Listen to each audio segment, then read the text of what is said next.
So ఇవాళ మన headlines వచ్చి బలుపు, ఈగో. కొద్దిగా పెద్ద వీడియో పెడతాను, దయచేసి అందరూ చివరి వరకు చూడండి. సో దీన్ని బలుపు అంటే ఈగో. సో మనం గ్రహాలను తీసుకున్నాం. ఫస్ట్ బుధుడు ఏం చేస్తాడంటే బలుపుని ఇస్తాడు. చంద్రుడు ఏం చేస్తాడంటే చులకన భావాన్ని ఇస్తాడు. అంటే ఇతరులు అంటే చులకనగా మాట్లాడము, చులకనగా చూడడం అనేది చంద్రుడు ఇస్తాడు. కుజుడు ఏం చేస్తాడు అంటే కుళ్ళు, కుతంత్రాలు. అంటే ఒక వ్యక్తి బాగుపడుతుంటే చూసి ఓర్వలేనితనము, అలాగే కుతంత్రాలు అంటే వాళ్ళని ఎట్లా కిందికి దించాలా, కాళ్ళు పట్టుకుని లాగాలా అని చెప్పి ప్రయత్నం చేసేటువంటి కుతంత్రాలు. సో ఒక వ్యక్తి ఇలాంటి పనులు ఎందుకు చేస్తాడు అంటే ఒక వ్యక్తికి ఈగో ఎందుకు వస్తుంది, ఒక వ్యక్తికి చులకన భావం వేరే వాళ్ళంటే ఎందుకు వస్తుంది, ఒక వ్యక్తి ఇతరులను చూసి కుళ్ళుకోవడము లేదా కుతంత్రాలు చేసి అతన్ని కిందికి లాగడము లాంటివి ఎందుకు చేస్తాడు అంటే ఎవరి జాతకంలోనైతే బుధుడు లేదా చంద్రుడు లేదా కుజుడు 1వ స్థానంలో అంటే లగ్నంలో, 6వ స్థానంలో, 8వ స్థానంలో, 12వ స్థానంలో, అలాగే చంద్రుడు 1, 6, 8, 12, అలాగే కుజుడు 1, 6, 8, 12 లేదా ఈ చంద్రుడి మీద, బుధుడి మీద, కుజుడి మీద శని దృష్టి ఉన్నట్లయితే, ఈ ముగ్గురిలో శని దృష్టి ఉన్నట్లయితే సో వీళ్ళు ఇలాంటి పనులు చేస్తారు. బేసిక్ గా ఇలాంటి పనులు ఎందుకు చేస్తారంటే ఈ చంద్రుడు, కుజుడు, బుధుడు అనేటువంటి వాళ్ళు నేను చెప్పినట్లుగా లగ్నంలో 6, 8, 12లో ఉండడం వల్ల ఇలాంటి పనులు చేస్తారు. అలాగే శని దృష్టి ఉండడం వల్ల కూడా ఇలాంటి పనులు చేస్తారు. సో మరి ఇలాంటి పనులు చేసినప్పుడు వాళ్లకు ఇవాళ మనం బాగానే ఉంటాం. అంటే ఉదాహరణ ఒక పదవిలో ఉన్న వ్యక్తి తను తోపు పనులు చేసినప్పుడు ఇప్పుడు ఎలాంటి వాళ్ళు ఇలాంటి బిహేవింగ్ చేస్తారు. ముందుగా రాజకీయంలో ఉండేవాళ్ళు పదవిలో ఉన్నప్పుడు వాళ్ళ బిహేవింగ్ అనేటువంటిది చాలా విచిత్రంగా ఉంటుంది.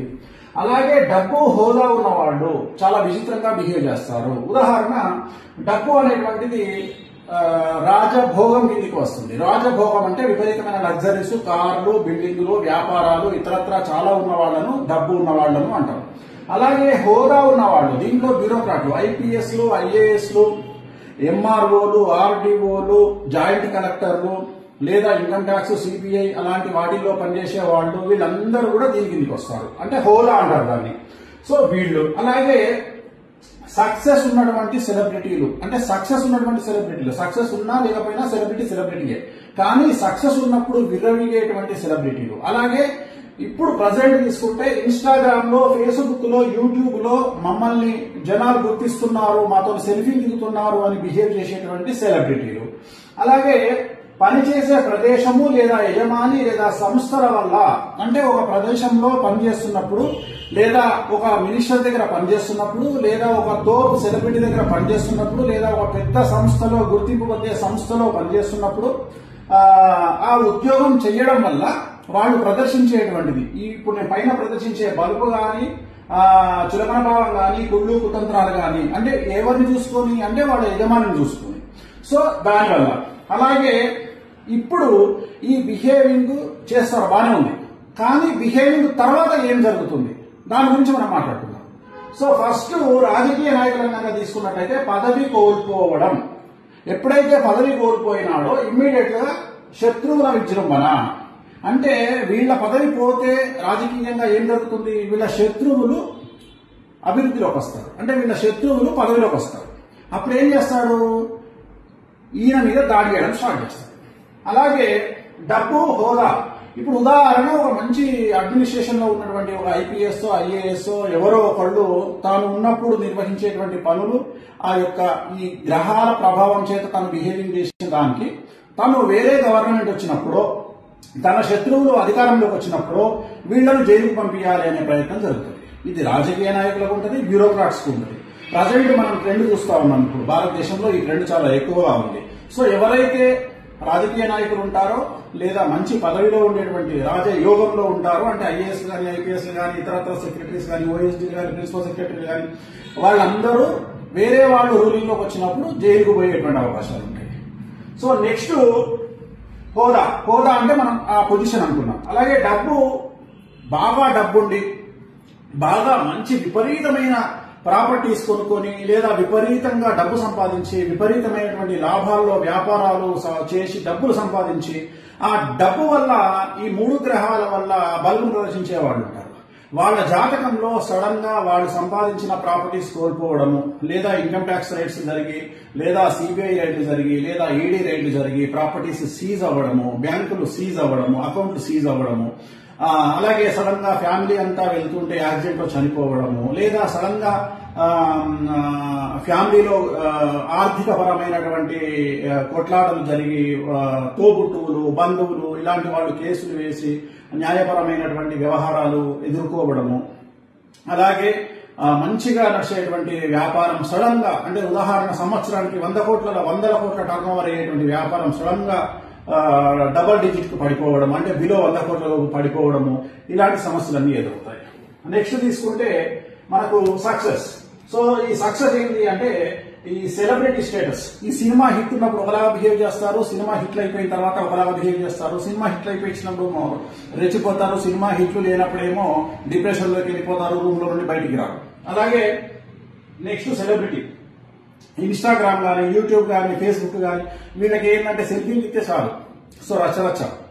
సో వీళ్ళలో ఎప్పుడు సడన్ గా వీళ్ళకున్న ఫేమ్ తగ్గిపోవడం, వీళ్ళ అకౌంట్ క్లోజ్ అవ్వడం, ఉదాహరణ ఇన్స్టాగ్రామ్ అకౌంట్ పోయింది, యూట్యూబ్ అకౌంట్ పోయింది, ఇలాంటి అకౌంట్ పోయినప్పుడు వీళ్ళు సమస్యల బారిన పడడం, అంటే వీళ్ళకు వచ్చే ఇన్కమ్ సోర్స్ తగ్గిపోతుంది. యూట్యూబ్ లో పెట్టే కంటెంట్ ఎప్పుడైతే పెట్టలేరో తగ్గిపోతుంది. అలాగే ఎక్కువగా సెలబ్రిటీలు బయటకు వచ్చినప్పుడు ఏమైందంటే మీడియా అటెన్షన్, జనాల అటెన్షన్ వాళ్ళ మీద ఉండి వాళ్ళ మీద లేనిపోయినటువంటి ప్రాపగండా జరిగి, నెగిటివ్ ప్రాపగండా జరిగి దాన్ని కొంతమంది ఎదుర్కొని తలెత్తుకొని ఫైట్ చేసి బయటకు వచ్చేవాళ్ళు ఉంటారు, కొంతమంది డిప్రెషన్ లోకి వెళ్ళేవాళ్ళు ఉంటారు.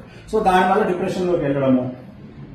నెక్స్ట్ పనిచేసే ప్రదేశాల వల్ల ఎక్కువగా బలుపును ప్రదర్శించడం, అంటే ఉదాహరణ ఒక దగ్గర పనిచేసే వ్యక్తి తన యజమాని చూసుకోనో, తన పదవిని చూసుకోనో, తన పలుకుబడిని చూసుకోనో రెచ్చిపోయి తీరా ఉద్యోగం నుండి యజమాని తీసేశాడు, లేదా తనే ఆ ఉద్యోగం నుండి బయటికి రావాల్సి వచ్చింది. సో ఉద్యోగం లేకపోతే తన పరిస్థితి ఏంటి? సో తను ఎవరెవరినైతే బాధించాడో వాళ్ళందరూ టార్గెట్ చేసే అవకాశం ఉంది. సో ఆ ఉద్యోగం లేకపోవడం వల్ల ఫైనాన్షియల్ ఇబ్బందులు ఎదుర్కొనే అవకాశం ఉంది, సమాజంలో 10 మంది దాడి చేసే అవకాశం ఉంది. సో ఇవన్నీ, ఈ సమస్యలన్నీ వీళ్ళు ఎందుకు బిహేవ్ చేస్తారో అనేది మనం చెప్పుకున్నాం. ఎప్పుడు వస్తాయి సమస్యలు అనేది మాట్లాడుకుందాం.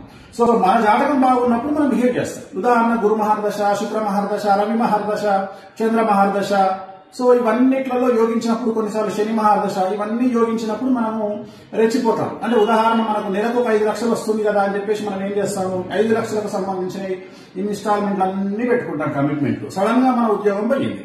ఏంది పరిస్థితి? 5 లక్షల రూపాయలు రావడం ఆగిపోయింది. ఏంది పరిస్థితి? ఫైనాన్షియల్ గా మనం ఇన్స్టాల్మెంట్ కట్టలేదు. మనం తీసుకున్నటువంటి వాటికి, ఉదాహరణ కారు, ఇల్లు, ఇతరత్ర అవన్నీ స్టక్ అయిపోతాయి. అలాగే మన దగ్గర 10 కోట్లు ఉంటే మనం 20 కోట్ల వ్యాపారం చేయడానికి ప్రయత్నం చేస్తాం. సో ఇవన్నీ, అలాగే మన దగ్గర 2 కోట్లు ఉంటే ఏదో ఇంట్రెస్ట్ వస్తుంది కదా అని ఎవరికో అప్పిస్తాం, సో వాడు ముంచేస్తాడు. సో ఇవన్నీ ఎప్పుడు వస్తాయి అంటే ఏది నాటి శని నడిచినప్పుడు, అష్టమ శని నడిచినప్పుడు, అర్ధాష్టమ శని నడిచినప్పుడు, వ్యయ గురువు ఉన్నప్పుడు, అలాగే రాహు దశ, కేతు దశ నడిచినప్పుడు, అలాగే కుజ దశ నడిచినప్పుడు. అంటే ఈ దశా చిత్రాలు ఎప్పుడైతే మీ జాతకంలో వస్తాయో, ఉదాహరణ ఏది నాటి శని ఇప్పుడు ప్రస్తుతము కుంభం, మీనం, మేషరాశికి నడుస్తోంది. అష్టమ శని సింహరాశికి నడుస్తోంది. అర్ధాష్టమ శని మనకి ఎవరికి నడుస్తుంది? అర్ధాష్టమ శని ధనుస్సు, మకరం,